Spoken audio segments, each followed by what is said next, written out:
So welcome back to the channel and welcome to my hometown, Nijmegen. Once again, I've been here a couple of months ago for the first time, and I just wanted to see if I can find some more shots over here.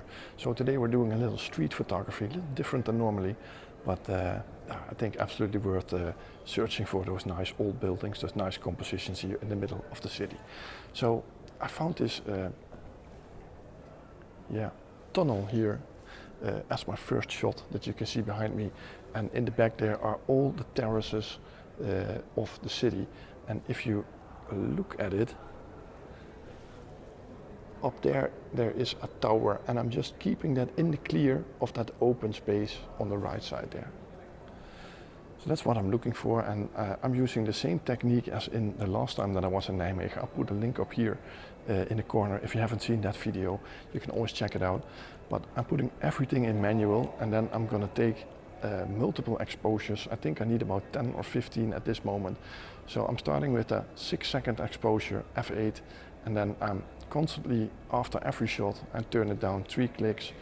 I'm halving the stops, and I'm taking this until I'm almost having a dark frame. And when I'm having that, I think I have a bright frame and a dark frame and everything in between. Stack those together in Lightroom, and then you get a nice photo of it. So this is the first shot of the tunnel.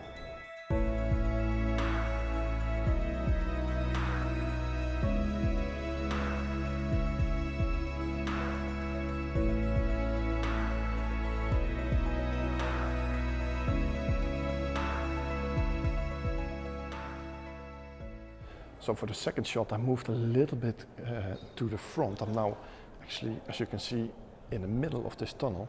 And what I like about this shot is you can see it over here, that those windows are leading towards that side, and then you got all those lights going into the background. And it actually looks pretty nice, and I'm just keeping that tower that you see in the back. It's actually a shame because sometimes there's a big light on it, but not tonight somehow. But yeah, would have been nice if that would have been the main subject in the back there. But it just looks pretty nice, and I'm using that, and I'm just cutting it off here, just right next to that middle pile here, on that center column here of the tunnel. So I'm just keeping it on this side here, just to catch all those leading lines going into the back. And the fun thing is actually, if you, I will show you here in a little movie clip. Let's see. Yeah, I'm gonna make a little movie so you can see what I mean. What is the difficult thing about shooting architecture with this 7 to 14 millimeter? You know, it's a great lens, f2.8, really light strong, but just look what happens. And I'm gonna lower you for a minute. If I move, look at those windows. They completely change shape when I position them in the middle or on the side. So I'm just using that distortion in the lens as my advantage here to create bigger windows and create a sort of a leading line pointing towards the back, towards those lights over there.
So I found another nice composition over here.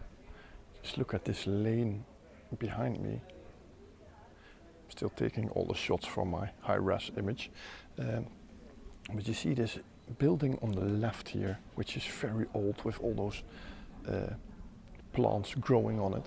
Just looks really nice. And then you have this newer section on the right, but most of it is covered by these plants, which are moving a little bit due to the little bit of wind that has come up.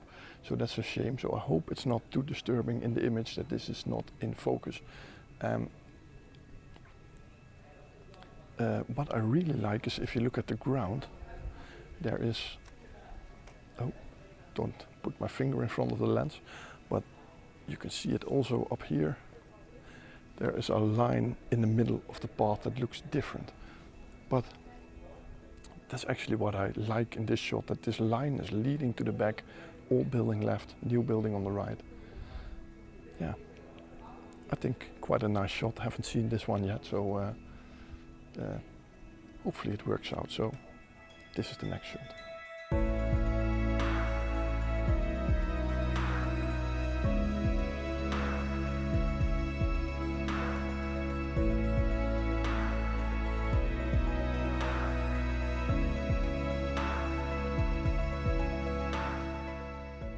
So for my next image, I wanted to photograph this building here, beautiful old building with the bridge in the background.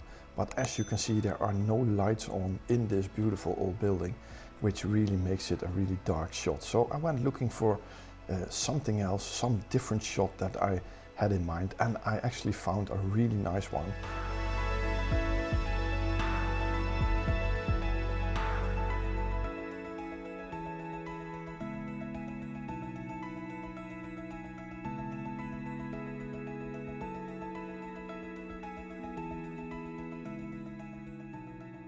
So when I was trying to photograph that last shot, I put down the film camera and I thought, hey, let's make a little movie clip of this. Then all of a sudden someone came running out of that house on the left, really angry that I was photographing in front of his house. It's just public street, but I was like, okay, I'm done with it. So I left without recording any video footage. But there are a couple of interesting shots in this video that I want to share with you. First of all, let's go back to this one. You can see that flare up here. You know, this is just a ruined shot. I didn't anticipate enough to this flare around this street light here. So I tried cloning it out. I tried copying it with a different shot that I took, but I just couldn't get rid of the flare here on top. So unfortunately, this one didn't work.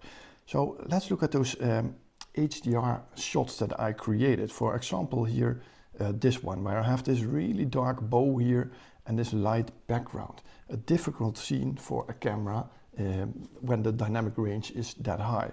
So what I actually did, and you can see it down here, I took a series of photos. So I got a really bright one, and every shot goes one step darker into my background. So why do I do that? It's actually very simple.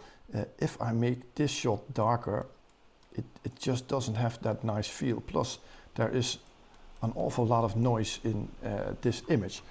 But if I reset this and I select all these images in the bottom that I shot from this series, and a good tip to do this is hold your hand in front of the first image, then take all the images and do it again. So in Lightroom, you can clearly see which images belong to each other when you are doing this. So I just push the Control key on my keypad here, select all these images, then right-click my mouse, and I say Combine Images as HDR. So you can also push Control H, so that's the fast access here. So it takes a small time for Lightroom to process. This really depends on your computer, if your computer is any good or not. But it shows you a preview image of the HDR image that we are going to make with this, these images that we just shot on location. So you can see that this is a really dark image here. I actually never changed this section over here, low, normal, high.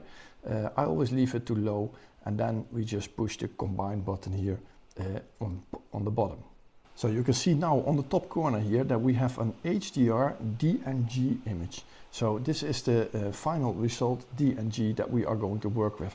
You can see that it is really dark, but because we combined all those images, if you just push your exposure up all the way, you can see that all this information is still here inside of this image, and there is absolutely no noise whatsoever in this image.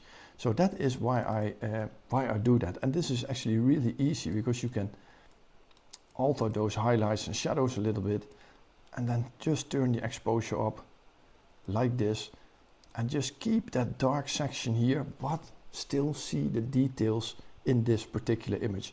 So that is everything, the whole reason why I make these HDR shots. And also those street lights, if you go back to the first shot, let's have a look. Can I show you this? You can see that if you pull your highlights down, you can really look into all those street lights over here. So you can really look into those street lights instead of the light coming out. The light comes into the street light. You can really see it on those ones on top. I think these are LEDs hanging here. These are normal glowing lamps. If you pull it up and down, there is a massive difference there. And if we do that with that first image, just have a look. If I zoom in here, this is not the HDR version, this is the normal one-shot image. If I pull those highlights down, you will never get those details in those highlights from the lights. So a good way to access this, but it has to be completely wind still. If there's any wind, this line would have been moving, wouldn't have worked. These leaves would have moved, it would have gotten blurry trees over here. So on a day like this, when there was no wind, summer night, very good technique to use this particular HDR shot. And one last shot that I wanted to show you is the one from the bicycle that I actually showed you in the last shot here. So this is the shot just before that man came out very angry. But I wanted to make a shot with this blue bicycle, inspired by your 5 key images that you sent to me. There were a couple of ones that were turned into black and white and then left one color in. So that's what I wanted to do with this image. I liked the blue bicycle. So how I did that is I just went down here to the color mixer section, and I just pulled all those colors here down: greens, yellows, reds, purple, magenta, and then we're only having the blues here in this image. So I tried lifting the blues up a little bit, but that really didn't work. So I went here to the temperature section and I pulled the temperature up. Let's have a look. Of the bicycle. You can see that it's really turning a little blue now. But you can also see that on the top here, a little blue came back in the image, also here on the side. So that's something that I also said in the last week's video. I'll put a link up here, that you have to be careful about. And I solved that by just getting a brush here. Nice, gentle brush. I think the flow will be around this. And I'm just painting over all the areas where this blue occurred. You can see here in those flowers. So all those blue sections I am going to select. And when it is selected, let's zoom into this blue section up here, so you can really see the effect. And then I just went down to the vibrance over here. And if you just pull the vibrance down, you can see that you can get all the colors out of this image. There's still a little flare here on the left that's a little bit harder to get into black and white, and I think I solved this in Photoshop, so I got that out. But you can, if you just brush over it, eventually it will disappear and the color will be gone of this these smudges up here in these images. So, and then we have a black and white image with only the yeah, the bicycle in blue selected. So that was a little technique like how I do it. And of course I did a lot more to this specific image. So I pulled all those highlights down. I think I made it a little bit darker, especially here on top, just to get your focus on that bicycle in front. But this is just a little editing technique that I wanted to share with you in this particular video. So yeah, it was a bit of a strange night, and I don't know if there was an image that I'm really satisfied about. Let me know what you think in the comments. Leave a comment down here or push the subscribe button underneath this video if you want to see some more. Normally I'm only into the nature shots, but you know, sometimes you just want to do something different than your normal routine, and that's why I did a video like this.